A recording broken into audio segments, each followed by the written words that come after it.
marketing expert, author, and life coach. And today I'm so happy to have Nadine Bdil with us. Nadine is a serial entrepreneur, 5-time Startup Award winner, international speaker, author, coach, and founder of inspireworks.ch. She lives in Switzerland with her family of 3 kids. She is also a mentor at Bob Proctor's Proctor Gallagher Institute. In her programs called Thinking into Results, the Money EQ Mastery, and soon the Science of Getting Rich Applied, she inspires people who decide to grow. With her loving approach, she helps people to awaken the best in themselves. Welcome, dear Nadine. I'm so excited that you are my guest today. Thank you so much, Esther. I'm super excited to be here. So, Nadine, I cannot wait to hear your story because you've lost a lot of money, millions of dollars. But that wasn't the end. It was the beginning of your success story. Yeah, exactly. So you never know where the roller coaster takes you, but actually you can know if you start to lead it. Perhaps I should start a little earlier in my life, and I can say that the entrepreneurial spirit has always been in me.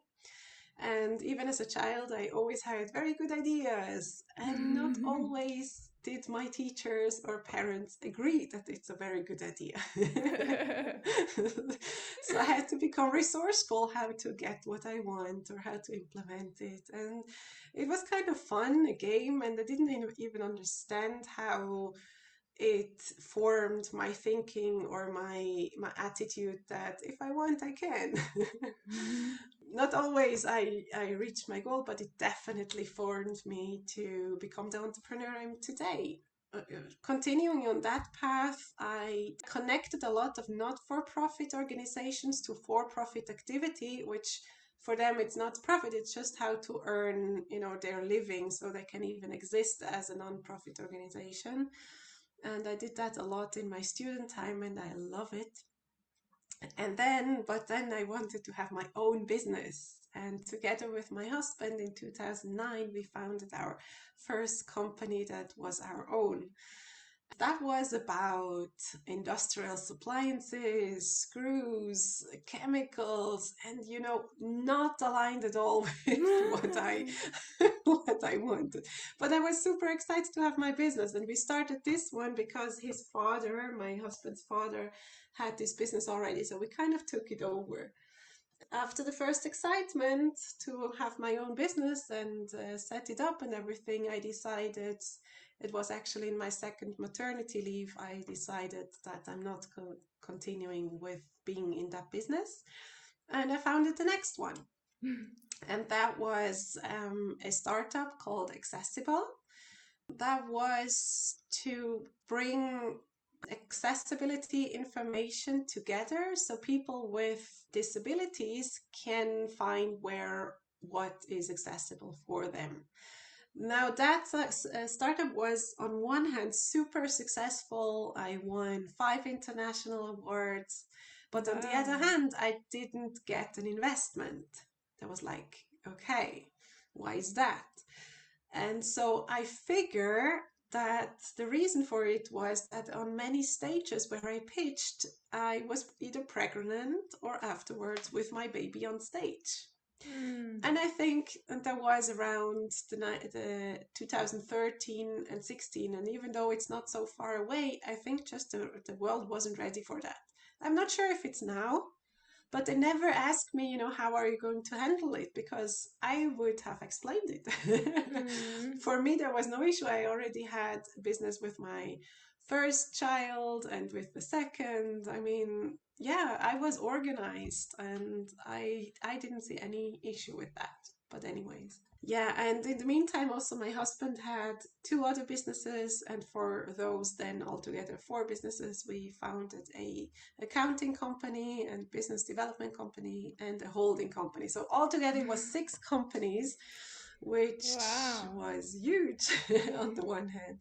But every one of those companies also, beside mine, where I was the CEO, but for all the other companies, there were CEOs. So my husband was kind of managing all the CEOs and so. And then one of those companies had a moment where a client ordered a lot of merchandise, like machines.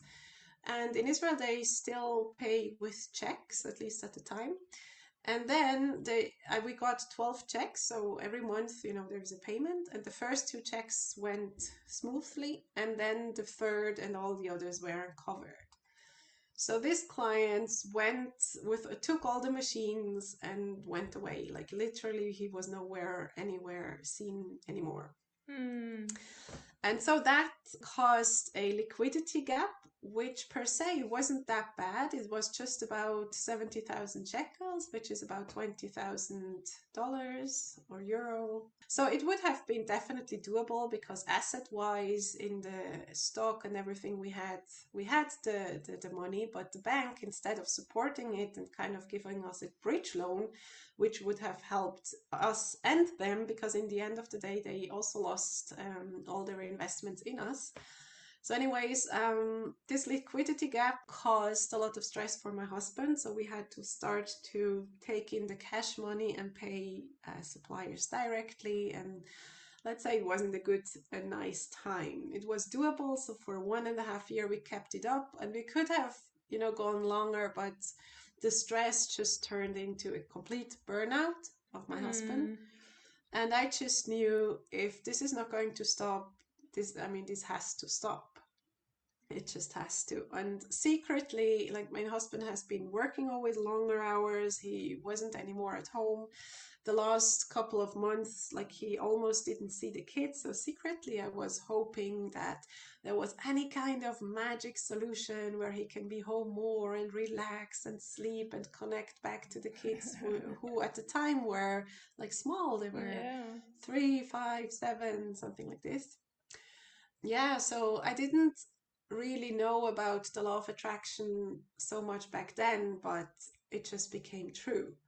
I just didn't ask for the burnout or for that we kind of let the companies implode and everything. But my husband then was more home, connected to the kids, had time to relax. It wasn't just a nice circumstance, let's say.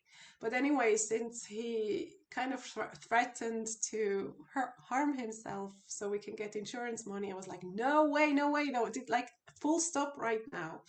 And I'm not so proud of the decision, but I'm very proud of the decision that we just left. We just left there because I knew that if my husband is going to stay there was a lot of pressure on him. So what now? What next? Let's sell the companies, which then we did, but kind of for a very low price. So it was a no-brainer. And some of the CEOs just continued with the business, took it on themselves and continued, and other businesses which just closed.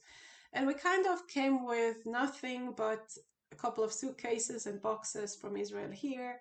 And my thinking was that we can always earn money again. We can always establish companies again, but we cannot, replace health so fast or replace my husband and father of the kids. So that's a no-go. And so that's why we came to Switzerland a bit more than 3 years ago now. That has been such a wise decision, because otherwise your husband would have burned completely out, or he was burned out, right? Yes, absolutely. So when we came here, I just knew that it's now all on me. I wanted to work 100%. I knew that I have to be there for and with the kids. I mean, that the decision to come to Switzerland was also obviously because my parents live here, so I could have some help there.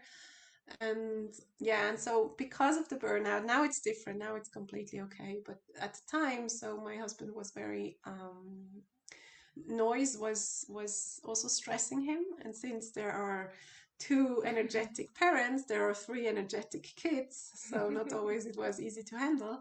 And at the time, that was pre-corona, so finding a job working 100% And being at home in the afternoons was just a complete, like it wasn't possible, even though people would write in the ads for the job, flexible working hours and remote. But always when I asked for it, they were like, no, no, that nah, we not like this. And like, you like what then, you know?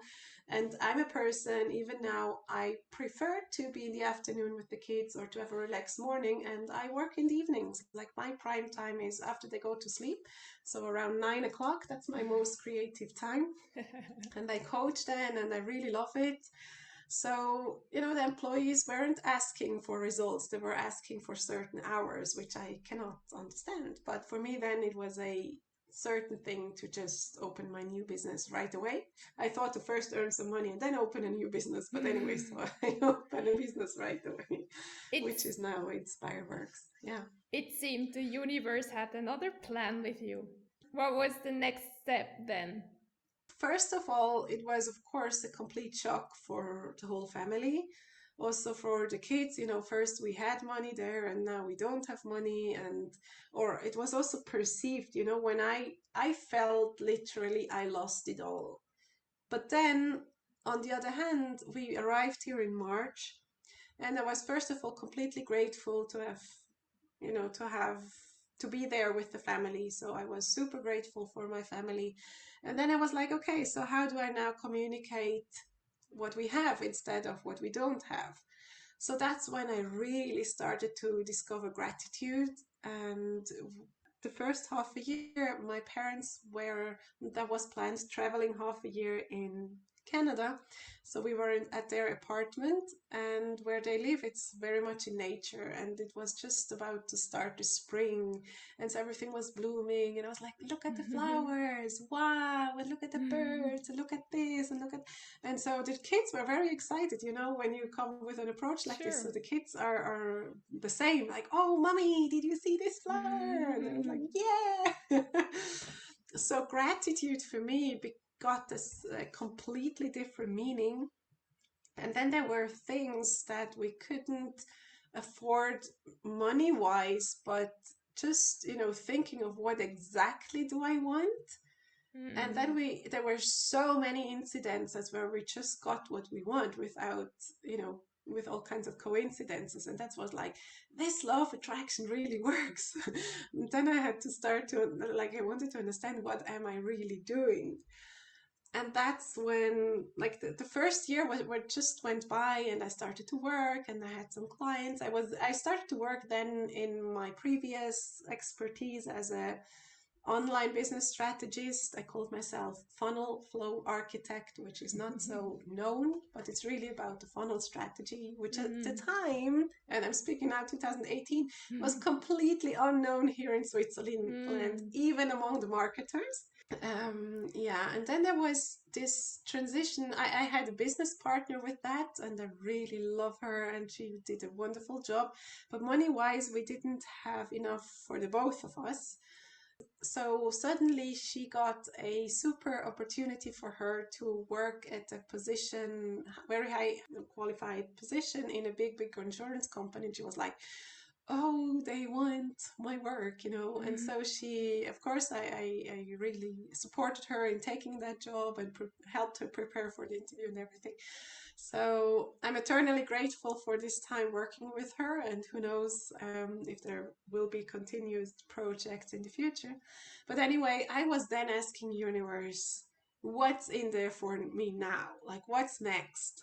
And the part or the division between the two of us is that I was doing more of the coaching, because when we speak about marketing, especially with women entrepreneurs and especially with small and medium businesses or micro businesses, so people, I don't know for what reason, but hesitate to market themselves.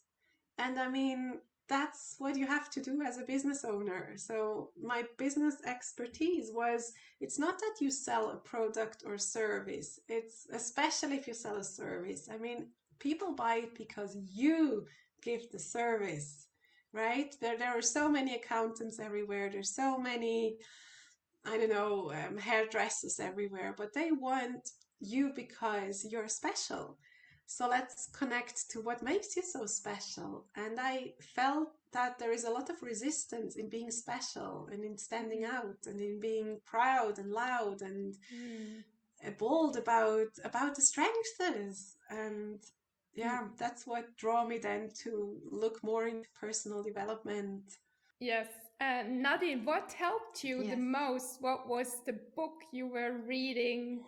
Looking back, I'm not sure it was one book, but I can definitely answer to that. So, in this moment, when I ask, okay, what's in there for me, there was a challenge that I participated. It was a 21 days abundance challenge, I think that was it's called. And that I did it, and then I was also invited to do an open one of my own, and that kind of energy wise just opened so many gates. And then I read a random post where someone said that she did something or read something with Bob Proctor, and I was like, okay, I'm also going to do that. And I think I Googled or checked out many things at the time, and that just resonated. And so I signed up for a mini program. It's called 6 Minutes for Success. I was like, oh, that's nice. And anyways, so then they were inviting me to a paradigm shift event by Bob Proctor. And that was a 3 days event. I was like, okay, paradigm shift sounds good. What is it? Because I really was looking into person.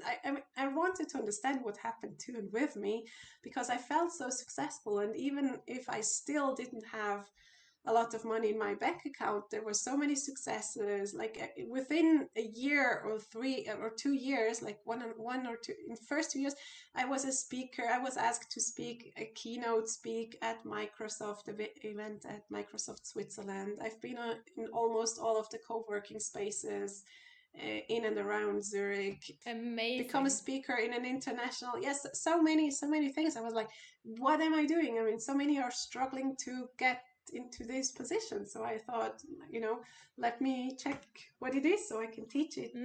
I mean, I did teach it always as a business teacher, but I think it's not about this strategy or that strategy. It's more about the energies you bring to it. This paradigm shift challenge, Bob Proctor was saying, you just have to know what you want and then make a decision to get it. And I was like, ha ha, funny. I mean, I know what I want, but I need more money to get it. And I need this and I need that. And he kind of repeated it all the time. You just need to make a decision. So when I was on the phone with what they call coaches, but basically are salespeople. So I said, look, I made a decision. I want to work with Bob Proctor and I want to teach his materials and I really love it. So, but I don't have the money. What do I have to, what next? And he was like, well, where can you get the money? I was like, I don't know. I mean, I couldn't, here in Switzerland, it's kind of, if you don't have a bank account for X amount of years, you cannot get any credit, even if you have, I don't know what on your bank account. It's just really a matter of years. And since I just came back from Israel, so that was not an option. And I was like, well, I just have to have a client for this thing before I could even have the money for the down payment. And sure enough, 1.5 days later, I had my first client. And I was like, okay, that works. Yeah, and so I signed up and I started to really learn everything from Bob Proctor, his program, his Thinking into Results program, and I teach it. I remember you asked me actually about the book.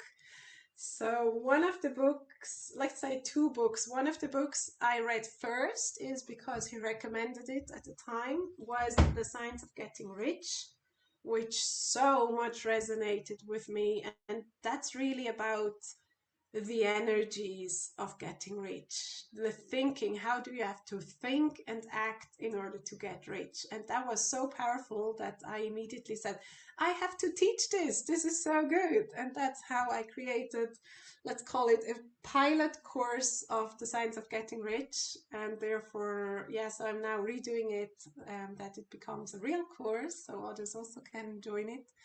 And I'm publishing a book about it with all the exercises inside. So I call it The Science of Getting Rich Applied. that's certainly a book to read. Another book to read is You Too Can Be Prosperous. And on my Facebook page, or group and profile, I and a fellow consultant, we read every week a piece of it. So that's a very super deep book. And what Bob reads for over 60 years now, which is also very recommended, is of course Think and Grow Rich. Yes, wonderful. Yes. So Nadine, I think it's a difficult question, but what are the 3 most important things you learned from Bob Proctor? 3, well, yeah, it is a difficult question.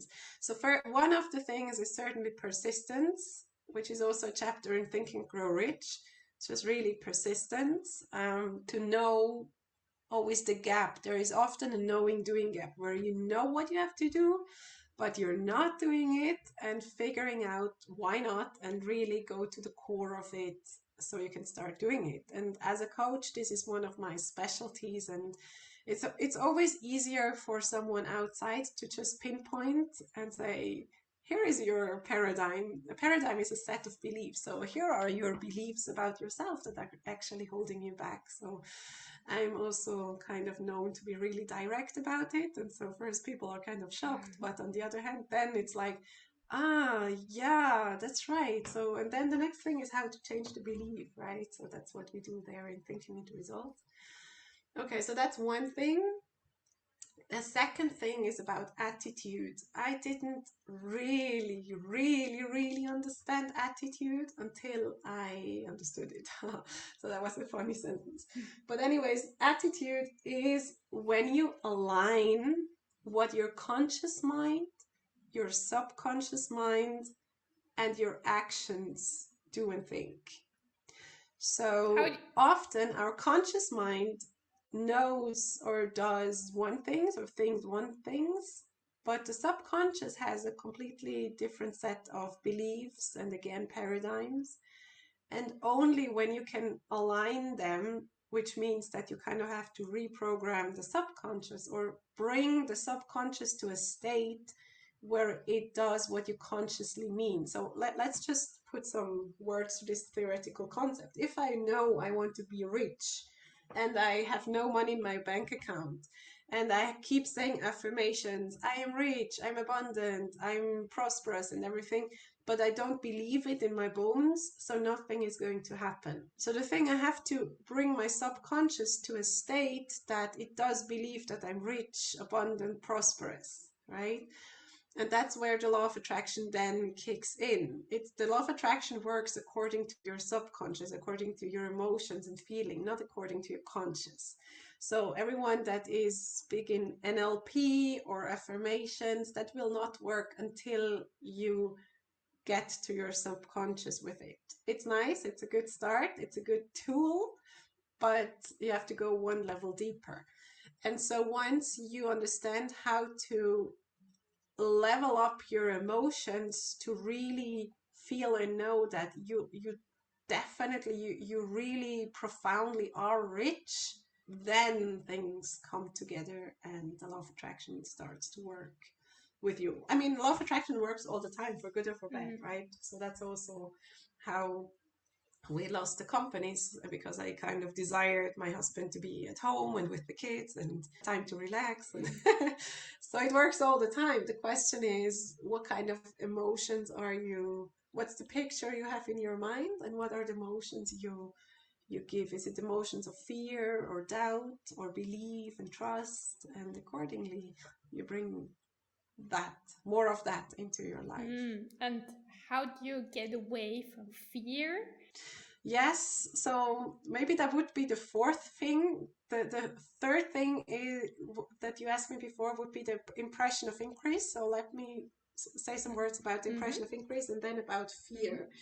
The third thing I really learned from Bob Proctor and the book The Science of Getting Rich is the impression of increase, which means that always when you leave people in a conversation or interaction or on a post with a feeling of wow, now I know more, or now I feel better, or now she gave me some good energies, then people will remind this energy to you. And that's also the energies you put out to the universe, and then it will come back. People will come back. So if you kind of want to make a sale, desperate a sale, or you market in a aggressive way, so that's how you will attract that. And it's a feeling of luck, but leaving people with the impression of increase is just, showing what you can do, and then they will feel, yes, I want to work with her, or differently. So that I love this concept, because it takes away all the have to, I must, it's hard, the hustle. It's just leave people with the impression of increase, and the energies will spread, and they will remind you, and they will come back to you, and everything happens in a divine time. So just trust. So that's good. Can we just go back a little bit? I'd like to know, Yeah. how do you level up yourself every day, every morning, every minute? How do you do it? Yeah, I wake up with a attitude of gratitude. So the first thing I do, well, it's not the first thing. The first thing I do is actually cuddle with the kids, which is also a lot of love in the air. One of the first things I do in the morning is to connect to my goal, and to, yeah, write out my gratitude statements and affirmations, and just get into the energies of which I want to achieve my goals. Yeah, so I have big visions, and I'm very super excited for what I'm going to build, or for what I'm building every day, and what will come out of it. And I can't say I know the path, but I know the vision, I know where I'm going, and I also know that every day I can do one or more step towards my goal. So the first thing is that I stopped stressing myself to have to do a certain amount of things every day, because I was always over, like, if it's humanly possible to do, let's say, 6 things, so I wrote at least 11 things into my diary, so that I could do more, so that's a stress vibration. So once I reduce to, if I do this and this and this today, I'll be very happy. And if I then have time more, so of course I can do more, but I wouldn't stress myself anymore about it. Great. And yeah, let's just, every day has some magic, and your job is to find out what it is. And it's always, like, as I said, the attitude, how you go about things, that's how you get the energies for the day. So let's come back to the fear. Let's tell our audience, how do we overcome fear? Yes. I just remembered that part of my morning routine is also go for a run. And the reason for this is, as I said before, I'm a night owl. So I feel, for me, it's kind of hard to get up and get into my energies. So I started to run in the morning. That will also kind of bring the blood circulation into up. But also, where I live, it's such a beautiful nature, and then connecting physical activity with gratitude about nature and everything. So that's also something I really love, to get good energies for the day. So fear, our friend to keep us safe. So, or not so friend. We have to understand what fear really is. So the subconscious mind, the job is to keep us safe. Our subconscious mind has about 80,000 thoughts a day, and we cannot possibly give energy to all of them. So our conscious mind will filter out what's relevant for the conscious mind. And that's why you know how to make coffee or to brush your teeth without consciously thinking about it, right? So that's the one thing. The second is that fear and faith are the same thing, or two sides of the same medal, and then you actually choose which one to believe in. Both are invisible. Both, you can believe in them or not, or to believe the story that they tell you, or you cannot, And so faith will believe you stories of fear that cause the emotion of fear, and faith is a story that causes the emotion of hope. Now, the subconscious, and why I mentioned that, the job is to keep us safe, which will give you the following options: fight, flight, or freeze.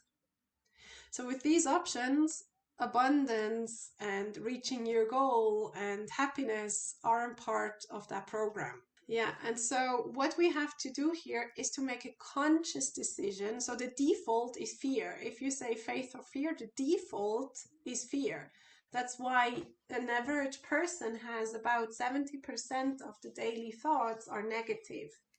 And that's why people train themselves. What is NLP? What is, meditation and all of that? We really train ourselves to think more positive thoughts, right?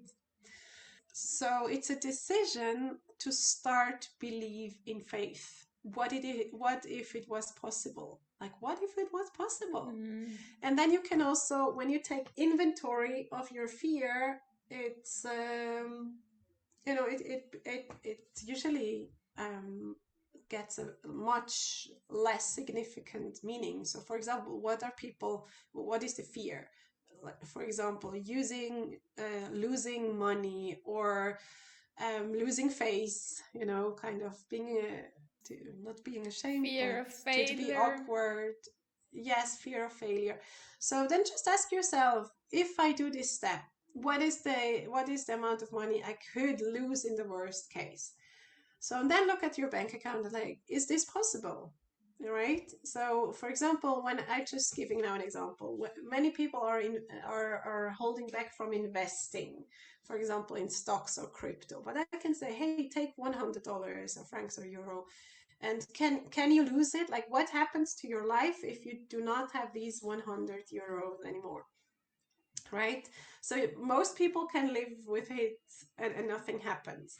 And I invested 100 Swiss francs into Ethereum in 2018, and they are now somewhere, I think, I haven't checked recently, but when I checked recently, it was about 500 francs now. Yes. Right?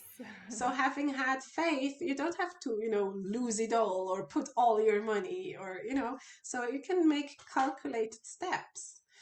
So do those steps towards faith. For example, if you want to open a business, you don't have to right now put all the machines and the money, but you can start with doing the mindset work and doing some test campaigns. Would it really work? And all kinds of things that, I teach as a business coach. It would be a bit much to explain all the steps, but you can take those steps, and you keep all your money in the meantime, or you invest some in your mindset, which is anyway good for life. Yes. Right? Yeah. And then for example, going live or feel of failure. So just ask yourself, what happens if you fail? So you've tried. I mean, you're a hero. So many people don't even try. Right? And there is also, here in Switzerland at least, a lot of stigma in failure, because for example, in Israel, which is a startup nation, people fail and then try it again. I mean, it's not even considered a failure. It's just, oh, this didn't work, so let's try the next. Yes. And also, as an entrepreneur, you cannot be afraid of failure, because there is no such a thing. There is either it works or it's a learning experience, so you can make it work. And that's where persistence comes in again, right? Yeah, thank you, Nadine. This is so beautifully said. Consciousness, awareness, consistence, everything is necessary. So, yes. Nadine, where can people reach you? What's the easiest? Yeah, I'm very active on Facebook in the Mindful Success Achievers group, because it's really about mindfulness plus success plus achieving. So let's really put this together. For those of you who speak German, there is a new group launching very soon. It's called Geldbildung. And of course, on my website, inspireworks.ch. But I have so many pages and masterclasses that are not found on the website, but more on Facebook in the groups. I will announce them always in the groups, because I'm really about making it interactive. So I love to be live and to have, direct contact with the people. So on the web page that's kind of more to check out or to download something. And it's all about the interaction and helping people every day in wherever they are right now and the next best step they can do. So thank you. And a last word. Yes. What would we like to give our audience just for today? Just one little thing they can do. Yes. Believe in yourself, believe in your dreams, believe that it's possible. In your heart of heart, you know that it's possible and you know you're born for more. So just go for it, do it. You're definitely worth it and you deserve only the best. Thank you so much. That was so beautifully said. So Nadine, thank you so much for being here and have a wonderful day. Thank you so much for inviting me, Esther. I really appreciate and I love your podcast and everything, all the energies you put out. So thank you so much for that. Thank you, Nadine. Thank you.